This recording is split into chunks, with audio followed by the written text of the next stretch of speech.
You guys are rowdy. Friday night, UCSD. Woohoo, let's give it up. Startup week.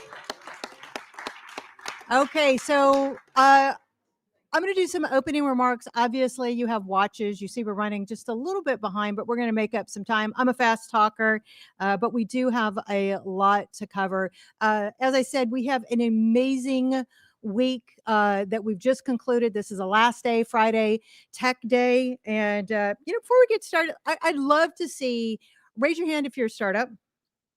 Woohoo, look at that. It's like a wave. Okay. Excellent. Obviously, we're here for you. Raise your hand if you're an investor, family office. All right. Excellent. Okay. And in industry, raise your hand. Good representation in the education. So we are so excited that we've built some great programming. Really, we start really at next Monday, we'll start building 2026, right? But startup week, she's like, please don't say that.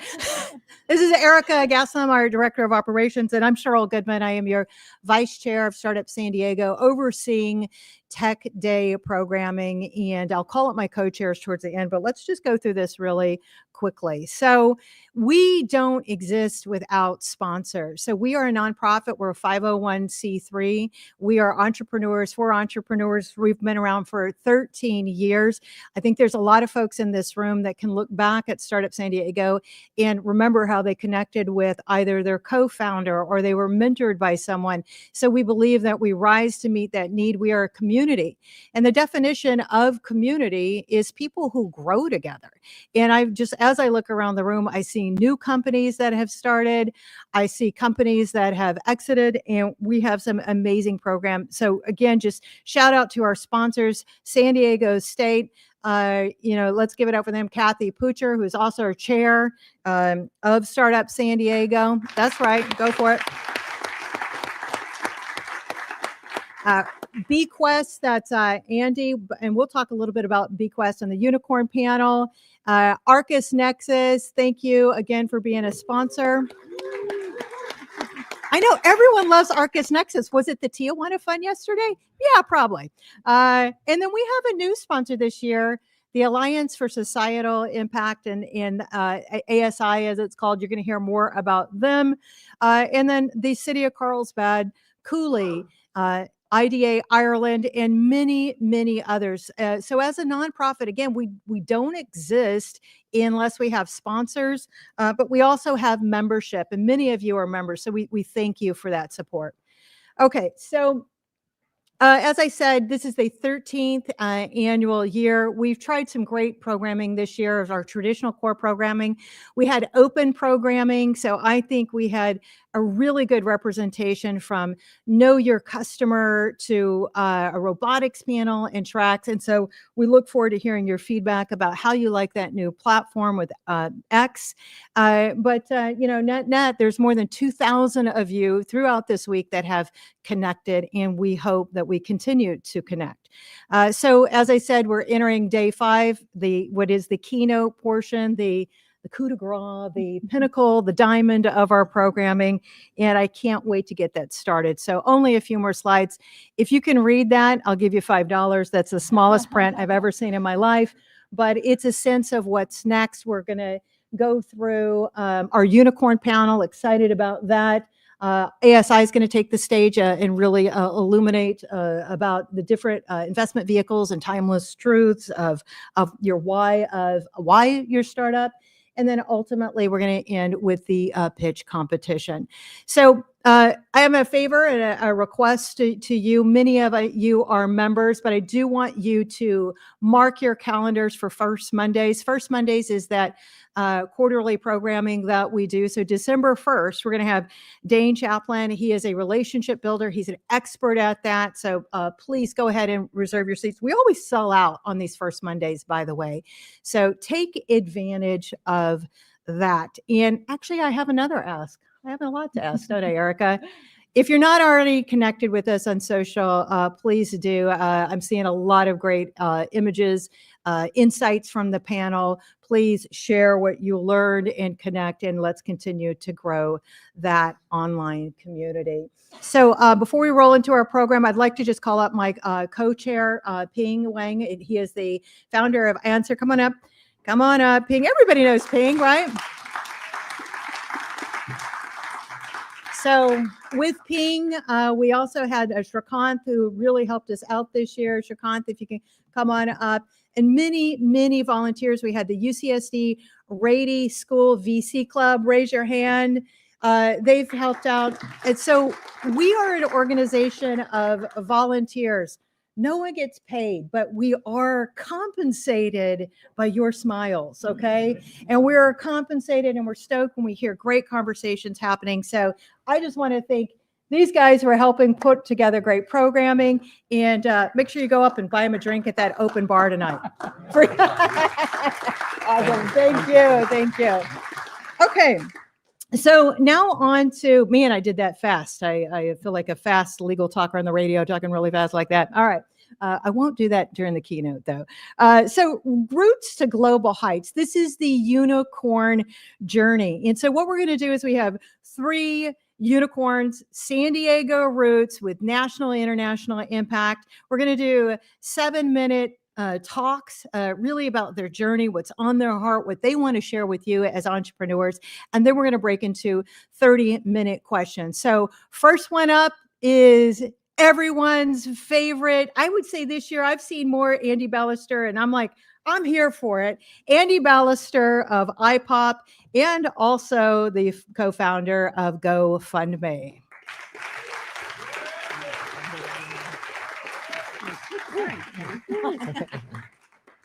Hey, everybody. Really good to be here. I've given my founder story at a lot of these events, so I wanted to do something a little bit different today. But thank you, Startup San Diego. This is really fun. I co-founded GoFundMe right here in San Diego with my co-founder Brad Damphouse back in 2008, and it's wild to see how much our ecosystem has grown. We didn't have all these things in 2008 like it is now, and so just the resources for founders in our region is so much better now, and it's amazing to see.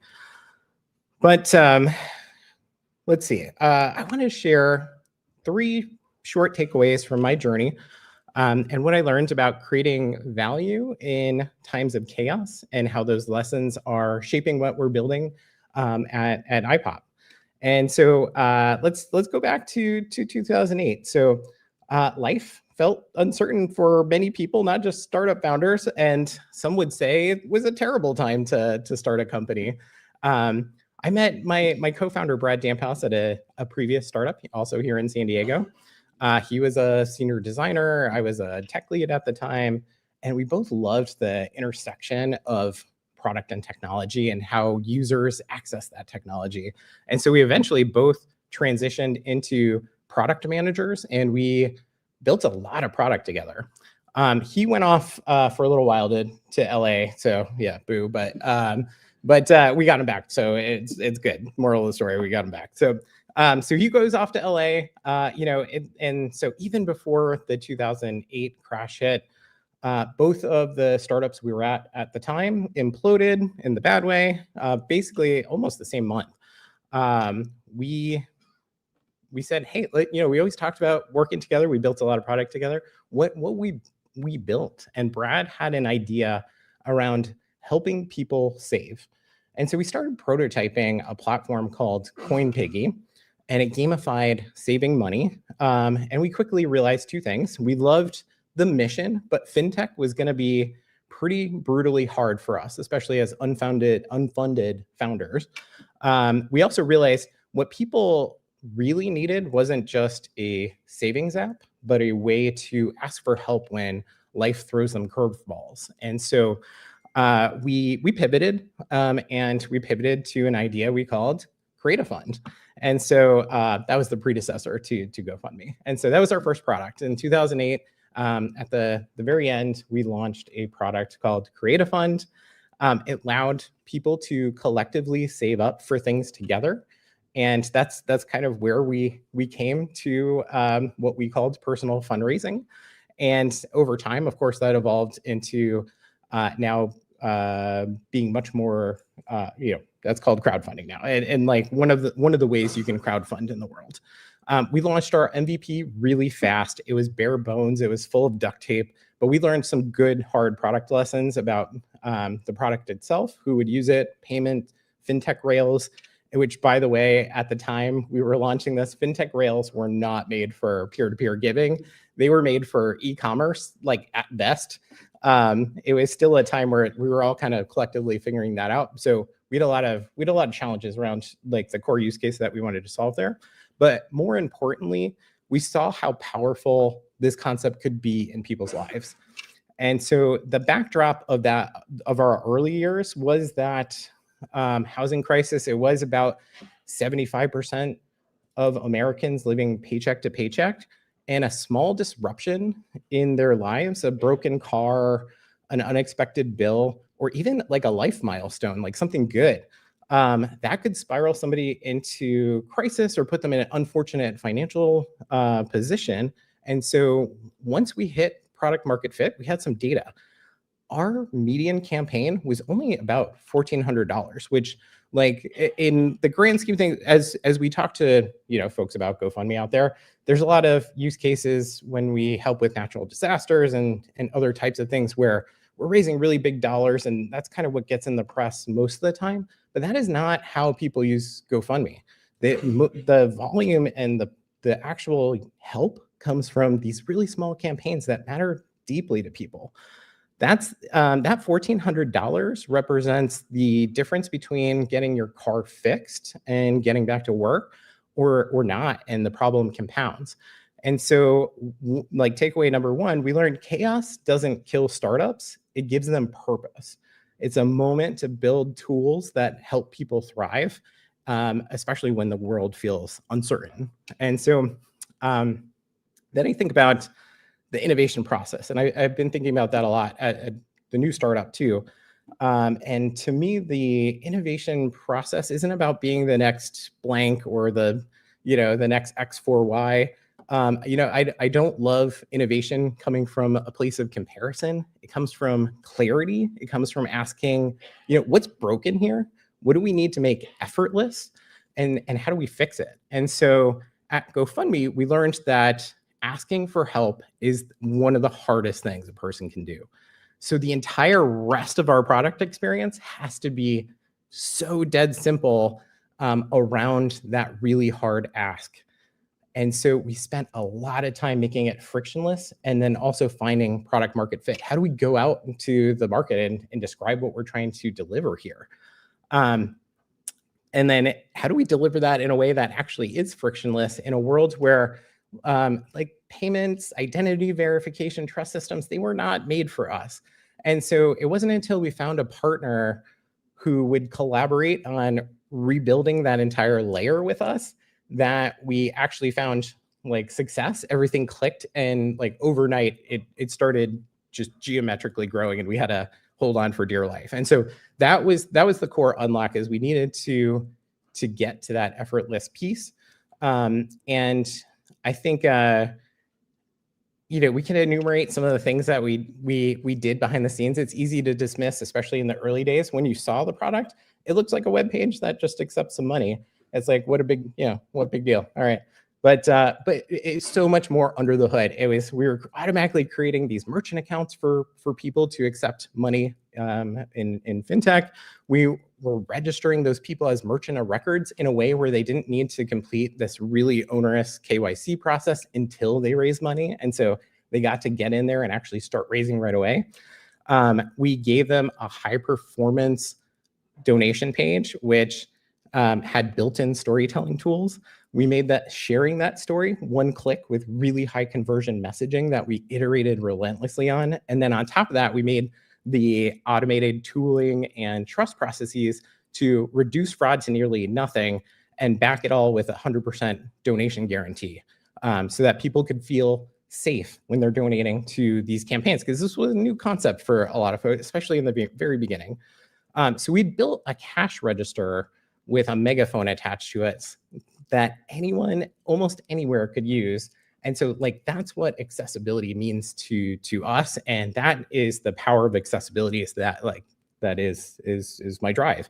And so at my new company, iPop.ai, the same philosophy applies to our innovation and how we think about product. We want to make AI vision accessible to everyone. Today, there are situations where beyond prompting an LLM, some AI really feels out of reach for a lot of folks in businesses who don't have the expertise or the burn to be able to hire a machine learning team. And so our goal is to democratize that perception and let anyone teach AI to see what matters to their business. And so if GoFundMe asked, what if everyone could ask for help when they need it? iPop asks, what if anyone could teach AI to see? What if images, video, and live stream, what if they weren't black boxes? What if they were rich sources of data to drive business analytics, interactive product experiences? And so both are about empowering people with tools that used to be reserved for experts, whether that's financial and fintech systems or artificial intelligence. So in closing, those 3 points: build what restores agency. When the world feels uncertain, give people back a sense of control, simplify the complex. Real innovation, it's not clever, it's clear. Make it easy, not fancy. Stay rooted in your purpose. That was incredibly important to us as a mission-driven company at GoFundMe.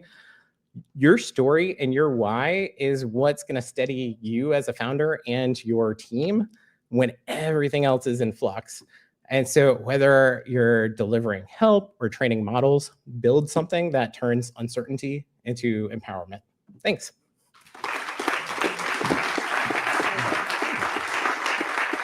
Yeah, so good. Thank you so much, Andy. All right, next up we have Adam Harris. He is the CEO of Cloudbeds. Coming up.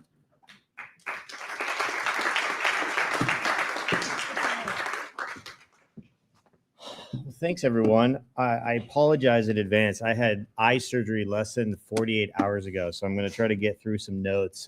Good thing is they tell me for stage fright, just picture the audience naked. I can't see any of you. Like, literally, it's all blur. So I'm Adam Harris. I'm CEO and co-founder of Cloudbeds. We're a software hotel vertical SaaS platform, category leader now, raised a ton of money, 800 people in 42 countries around the world, as complicated as you can get it. So I wanted to share just a couple things that we learned along the way, and hopefully it's useful. You know, every founder sort of faces the same challenges, and it's what bets are worth taking.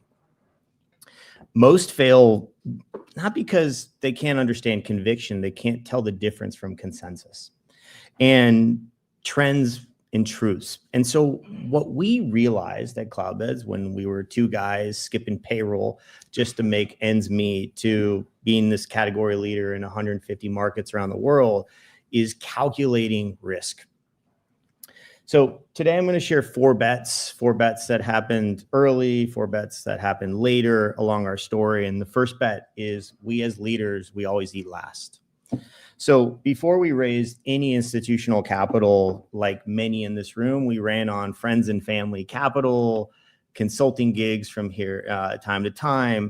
And twice, not once, twice, my co-founder Rich and I literally had to skip our own payroll to pay everyone else on our team.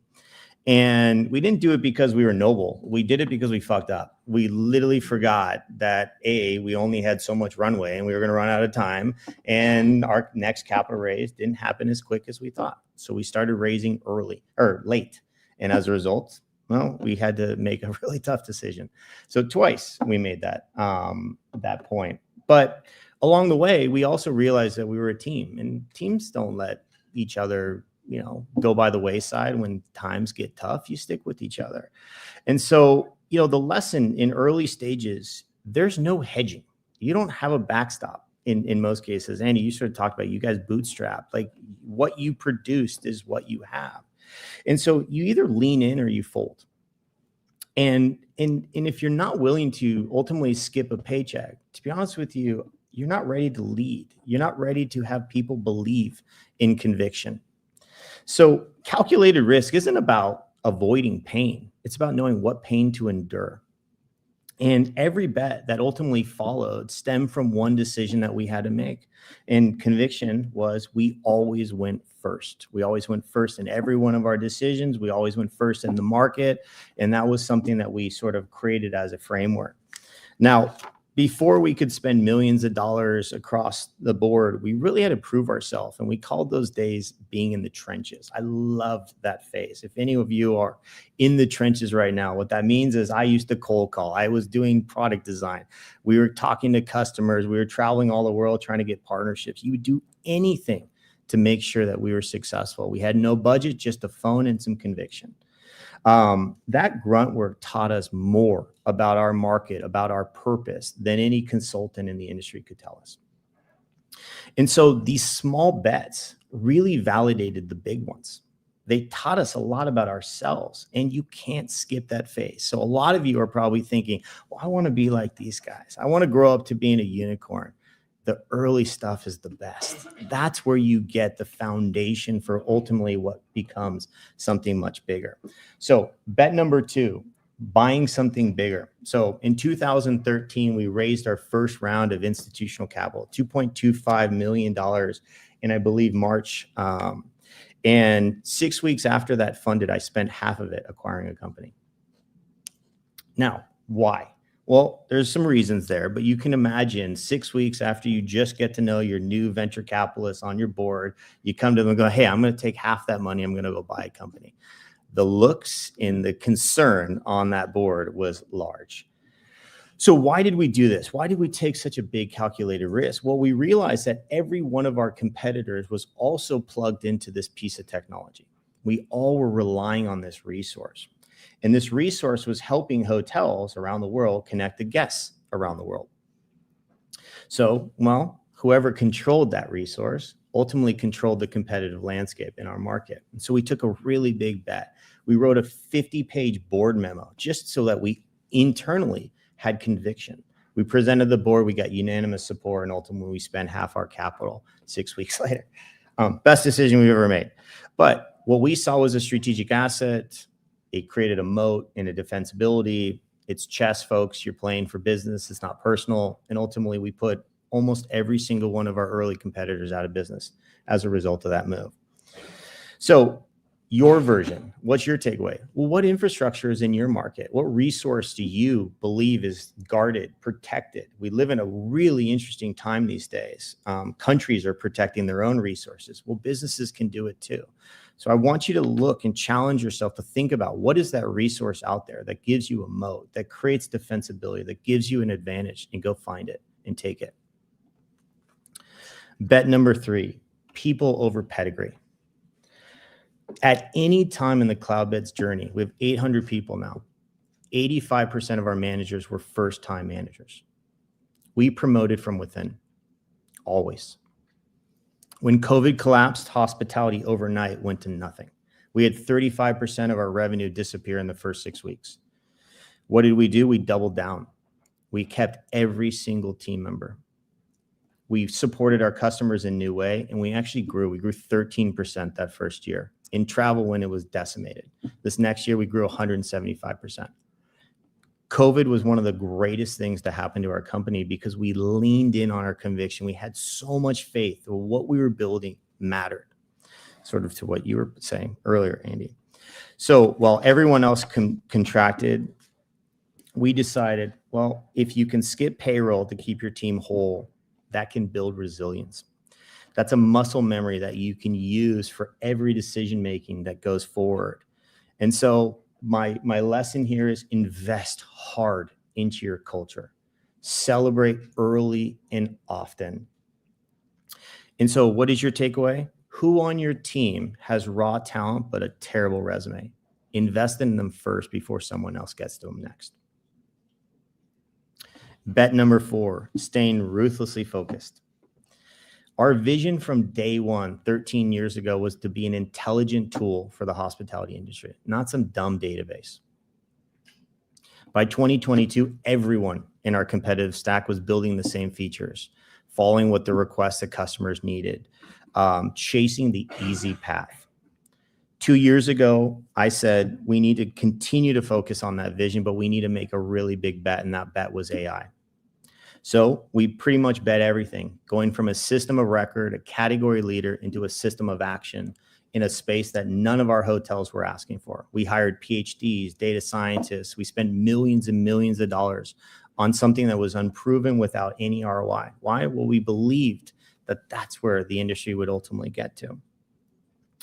Well, the result is we have the first foundation model for the hospitality industry. It allows hotels to predict what their occupancy and demand will look like 180 days forward at a 95% accuracy level. That's like a crystal ball, 24-to-1 odds. It's amazing, and our properties are seeing double-digit outperformance against our competitive stack. Most companies die not from failure, but from distraction. Vision is worthless unless you're willing to do anything and everything to take the non-easy path to protect it. So your version, what's that one thing that you truly believe in inside your market? Double down on it. Go for it. Stop waiting. So what is our framework from these bets?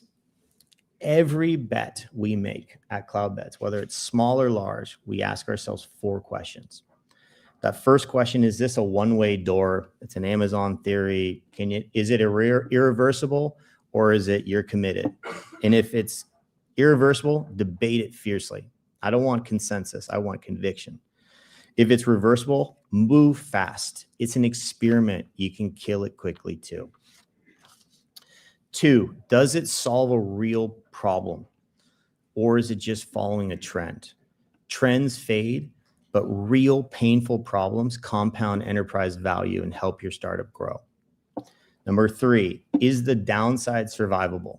So skipping payroll, totally survivable for me and my family. Losing my whole team would have been catastrophic for the company. 4, do you have conviction or consensus? The best decisions feel really, really uncomfortable. If everyone agrees easily, you're just not thinking big enough. And for one more, you need to know when to lean in on any decision, because if you're not willing to lean in, you're just going to fold at some point. So in those early stages, there's no folding. You're either doing it or you're not. And so be all in. Enjoy that ride, because it's really, really fun and challenging at the same time. And there's a lot of resources like the 3 of us that will happily help any of you at any given time. I'm sorry to put you guys on the spot. So what do you do on Monday morning? I'm going to challenge you to do things. Write down your next 3 decisions. For each one, I want you to ask, is this a one-way door decision? Am I solving something that's a problem or following a trend? Is it downside survivable? And 4, do I have conviction or just consensus? Pick one of those bets that you've been avoiding for months. If it's too risky, decide whether it is really too risky. If you've been debating it for too long, just do it. Stop debating and execute on it. Find one of those things you're doing because, well, that's how it's done, and kill it immediately. The best opportunities hide where the conventional wisdom doesn't look. Every leap we made felt too risky. 12 years in, I still feel like that every single day I have to make a tough choice. Skipping payroll, spending half our money on an acquisition, investing in unproven people, building infrastructure before it was even needed. Well, that was kind of the Cloudbed ways. So each one of these things could have ended us. Instead, it defined us. So in closing, you're never going to have perfect timing. But if you debate hard, align on conviction, and go first always, you'll learn faster than anyone who's waiting for certainty. The art isn't avoiding risk. It's knowing when to jump and who to jump with. Thanks so much for having me, guys.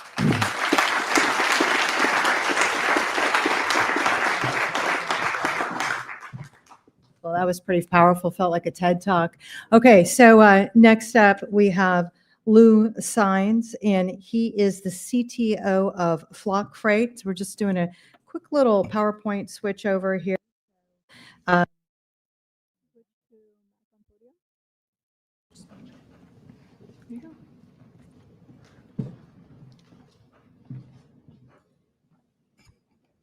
I'm the only one with slides.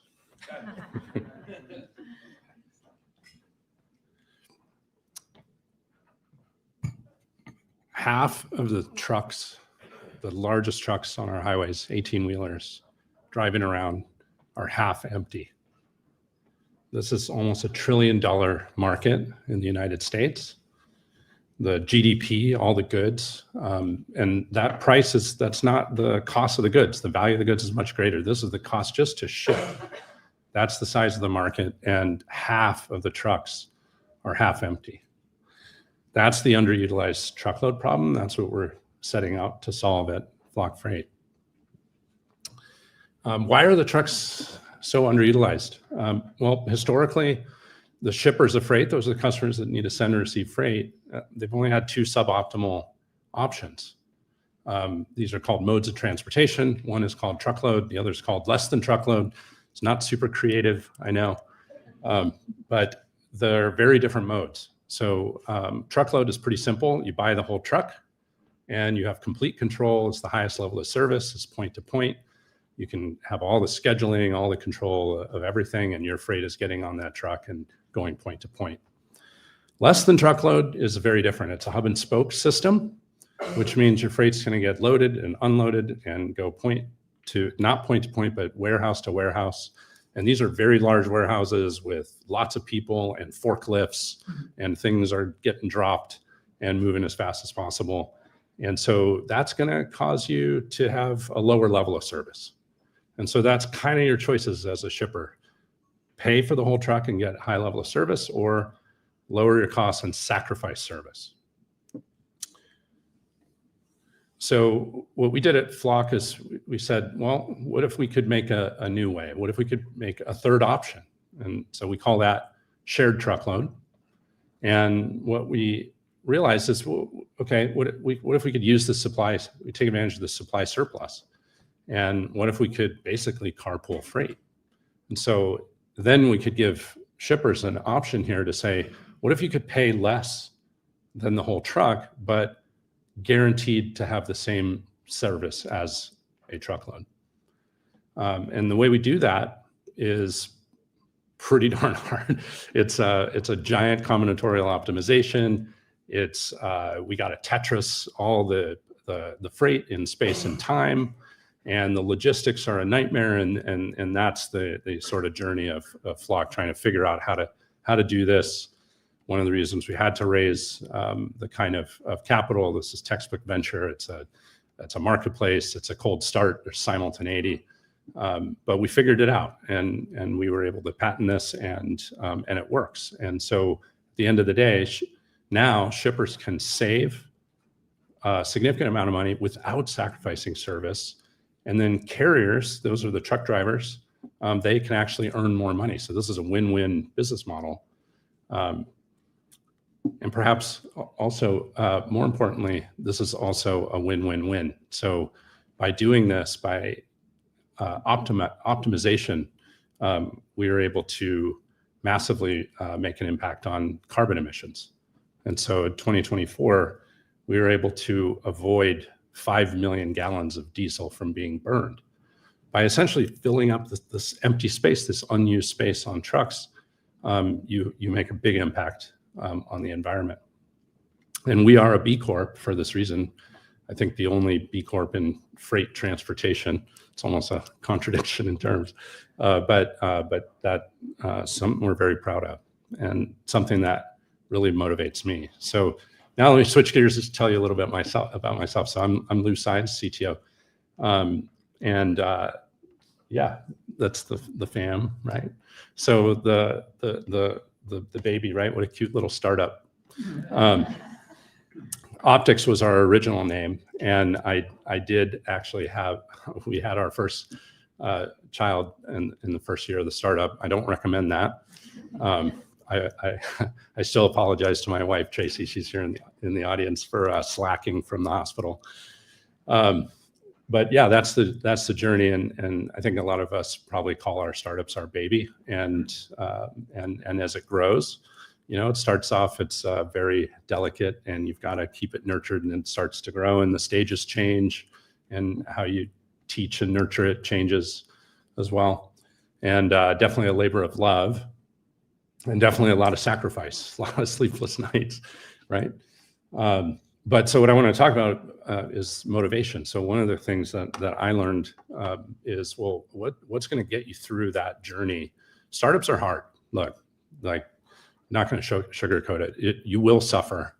It is difficult. It will take longer than you thought. I think we heard some great anecdotes prior to this about how hard it can be. But what's really going to get you through this? So motivation, in particular, intrinsic motivation. So this is something I read about, and I saw a TED Talk, a guy named Daniel Pink, really, really good, highly recommended. So he kind of formalized this and described 3 things that motivate us humans intrinsically. Extrinsic is like carrot and stick. Intrinsic is what's inside of you that's going to keep you going. Autonomy, mastery, and purpose. So what I realized, and it took me a while to figure this out, it took me 4 companies, I'd say, was that I had plenty of the first 2. I had autonomy and I had mastery. You know, the career path. Autonomy is like the flexibility to do work the way you want. Maybe that's why some of us leave corporate to go do a startup. Mastery is just getting better at your craft, whatever that might be. And that can look like career progression. I was really super focused on that early on. And what I realized was I'm missing purpose. And I started to really think about climate change. And that was what I really wanted to get into. But I also felt a little stuck. And I was like, but I'm a software engineer. How am I going to make new renewable energy? I'm not going to make the next solar panel. I'm not a physicist. And I was talking to a buddy of mine about this. And he said, Lou, I think you're limiting yourself by thinking about only new energy. What about conservation? And what about optimization, algorithms, right? And his example was traffic jams. This was before electric cars. Think of all the idling vehicles spewing carbon. What if you could use sensors and algorithms to reduce congestion? And that got me thinking. That was 2013. A couple years later is when I met the founder of Optics, and there it was. Like, oh my gosh, this is another startup, super challenging, deep technology, and man, if we can get this to work, we can make a real impact. And so finally had the triumvirate, AMP, autonomy, mastery, and purpose. And to this day, it's what has kept me going. And what I would say, lesson-wise too, is think about this for your teams. Think about this for yourself. If you're joining a startup, you know, what's the mission? Do you align with the mission? Is that really going to be something that drives you? And if you're a founder or you're building a company, think about all the employees and what motivates them. Mission is a big part of what resonated with a lot of our folks and kept us going through the hardest times. So motivation. So next quick little thing here. And I did want, you know, this is a unicorn talk after all. So does anybody remember, you know, when it was coined? It was actually 2013. A woman by the name of Eileen Lee, Cowboy Ventures. She actually, her firm studied startups for 10 years, for a decade, from 2003, and found 39 that fit this definition that they created, which was $1 billion valuation. So my point here is unicorns used to be rare, right? Hence the name. Like, have you ever seen a unicorn? And but something changed here, as you can see in the chart. It got a little bit crowded. It was kind of like everybody's a unicorn, and you know, we were caught up in this too. And you know, fundraise after fundraise and bigger rounds and a lot of that. So.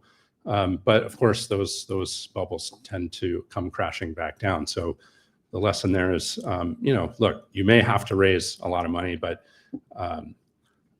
it's not about just what's your valuation. It's really about what problem are you solving?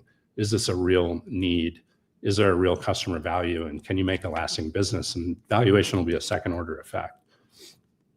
So close here with kind of my cold water a little bit, but hopefully not too cynical. But I am wearing, I call myself the chief t-shirt officer sometimes. So we you know, during some of the hard times said, no, we're not a unicorn. We don't like that. Like, unicorns are fancy. They have nice hair. They're nice to look at. You know, maybe a little bit of hype, right? So we came up with this battle unicorn term, right? And then I just happened to find this article this that I've got here in the source, Jay Badia, wrote this fantastic, at least I think it's fantastic, just about, unicorns versus rhinos, which we call battle unicorn. And that's what I think you aspire to be. And Adam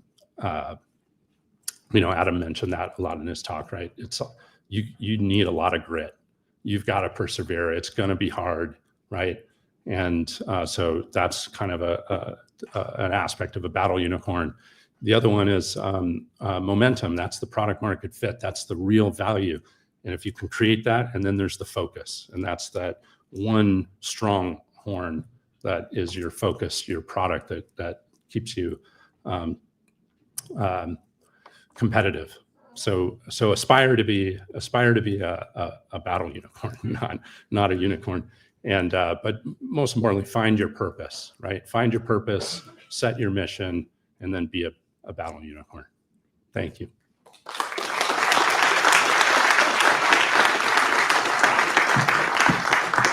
All right. Well, that was pretty amazing. Super fortunate to have the powerful talk. So can I have my panelists please come out and take the stage?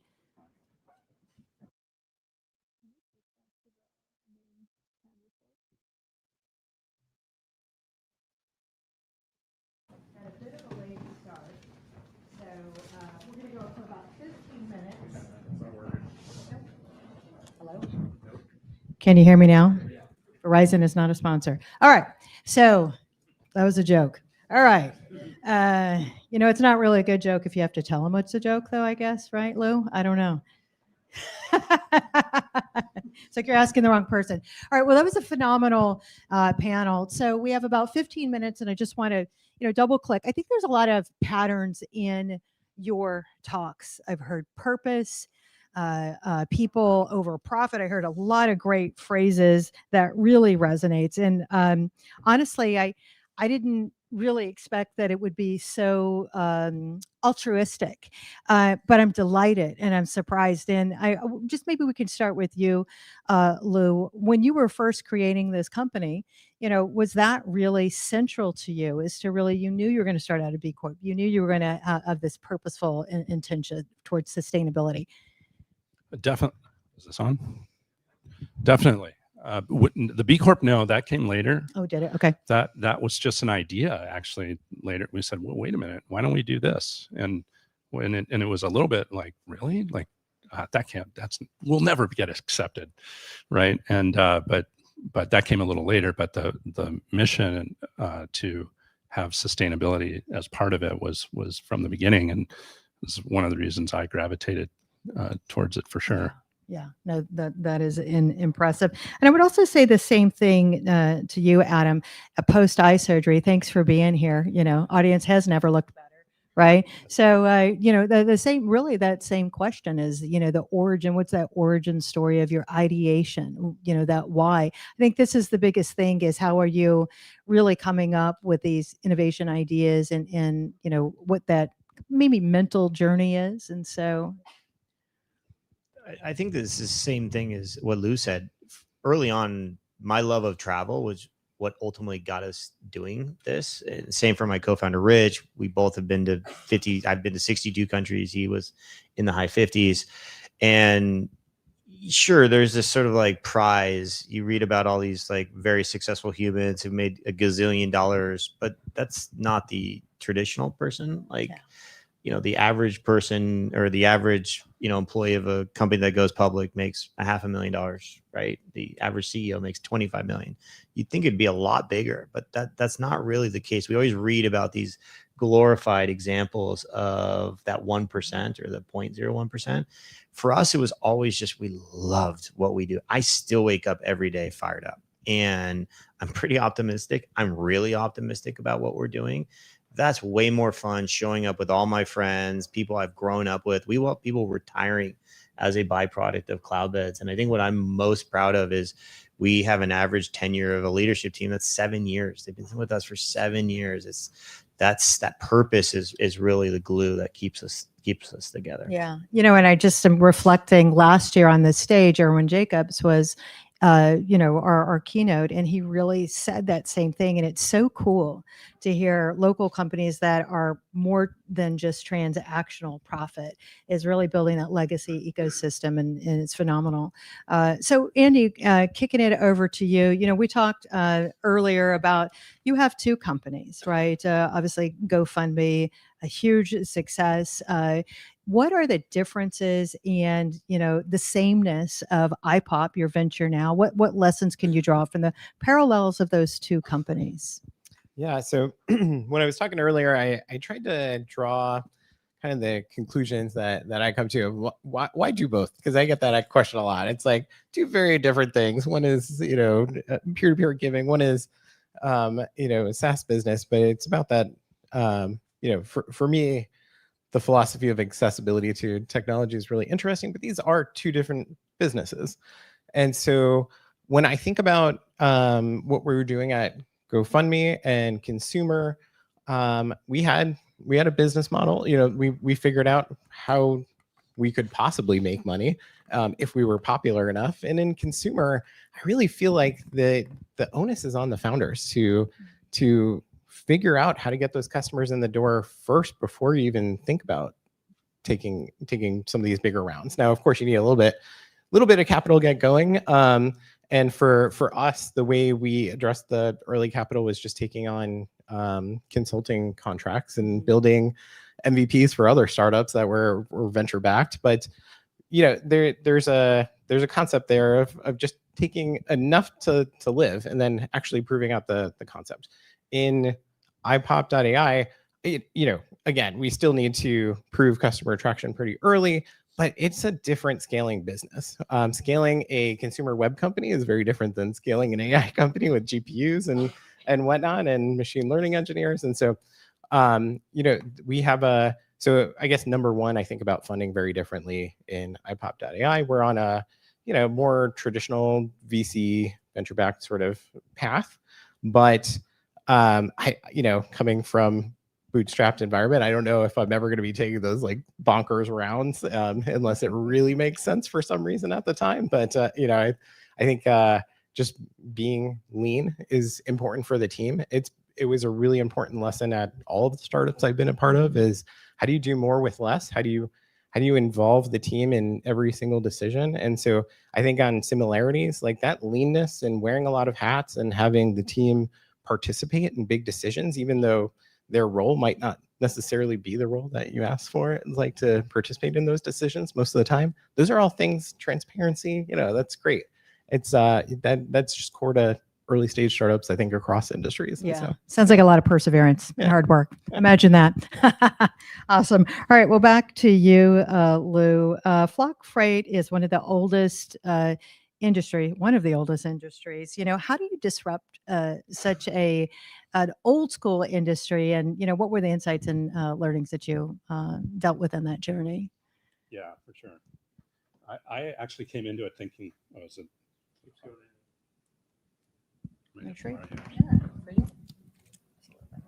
okay, better. I came into it thinking that the technology was going to be the absolute hardest part.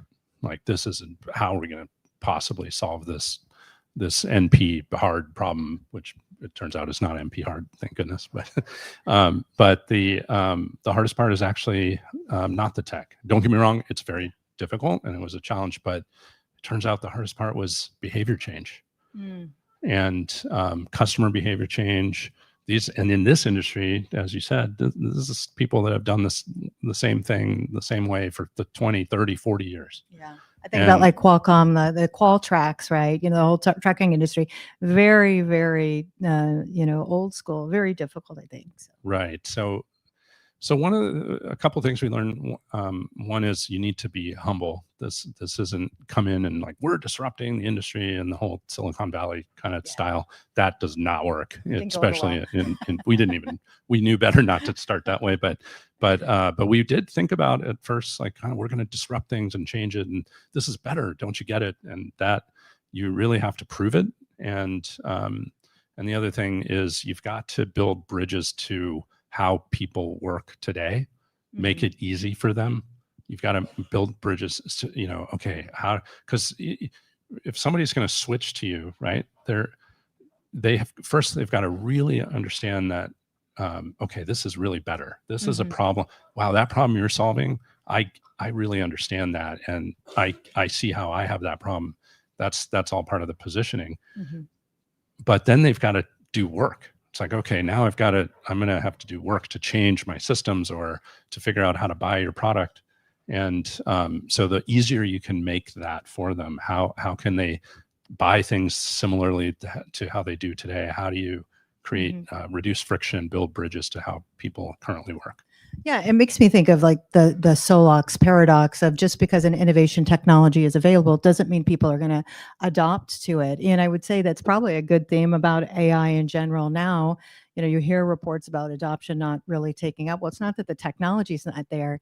The mindset of I can be successful with these tools. Oh, and the robots aren't going to kill me. I mean, I think this is really an understated mentality. So thank you for that reinforcement.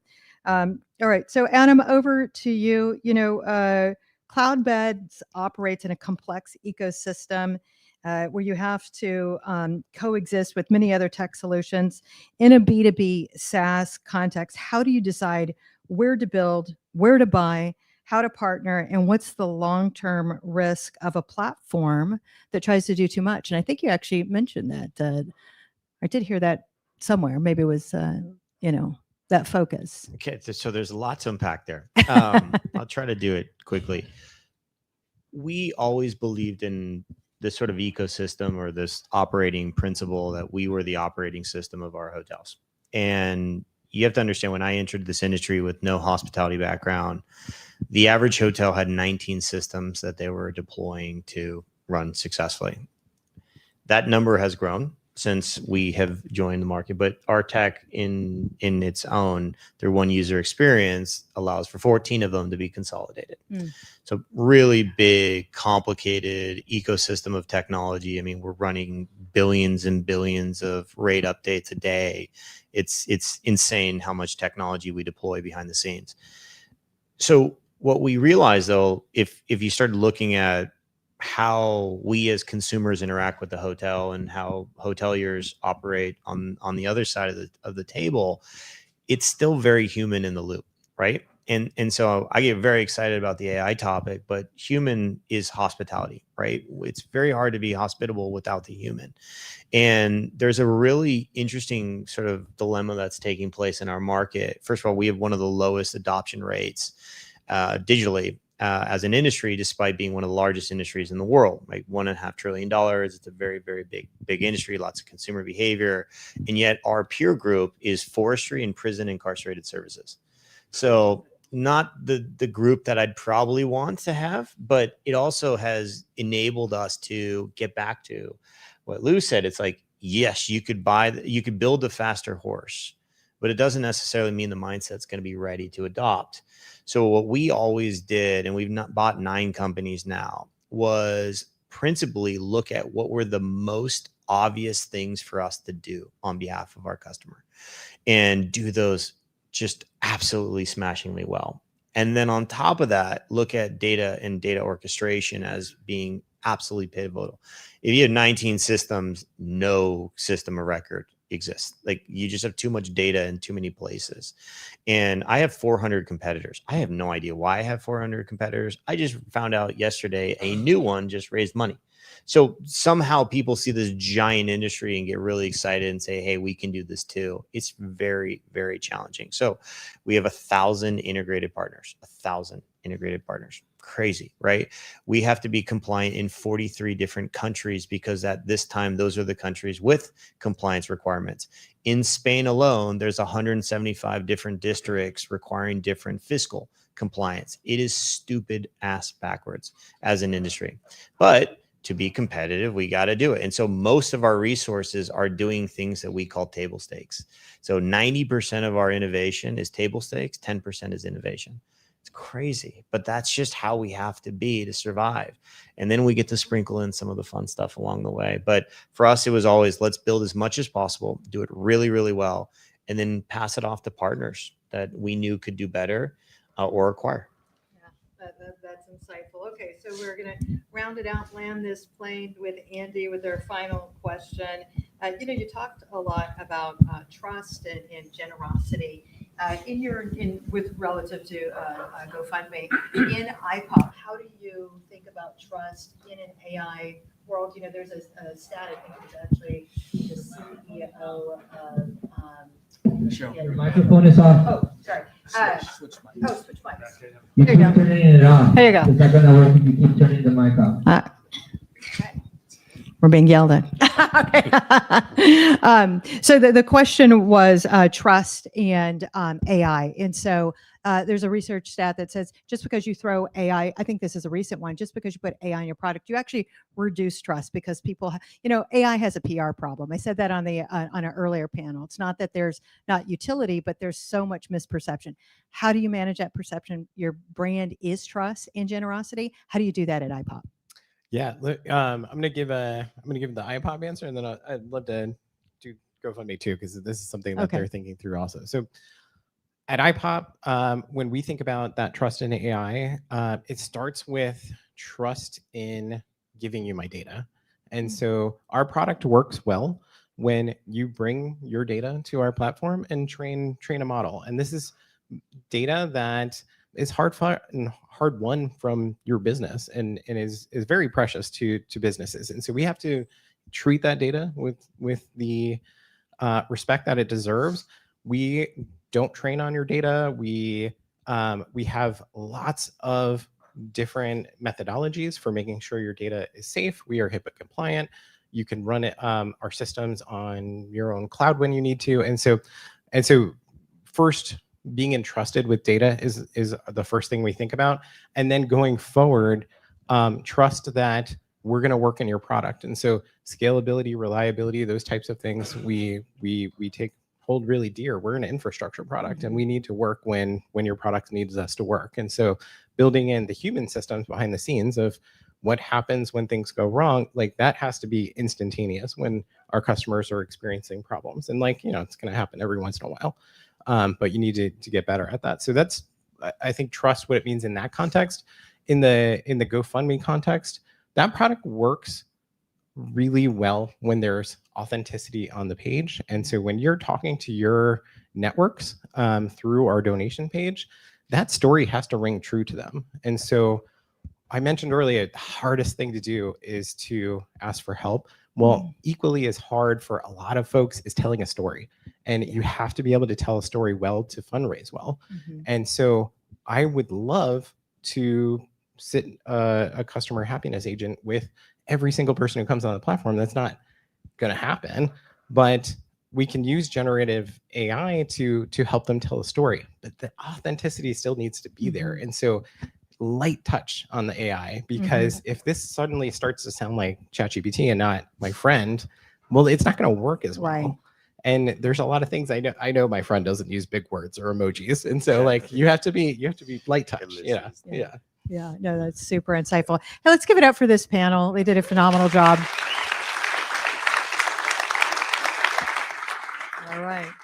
All right. So on to our next. It looks like Lisa has something amazing for you. Thank you. We appreciate it. Yeah. Okay, guys. Thank you for taking time in today and inspiring all of these people. Just keep it on. She's Oh, getting sorry, bags this slide. Okay. No, you're okay. Oh God, sorry. I'll walk with you guys.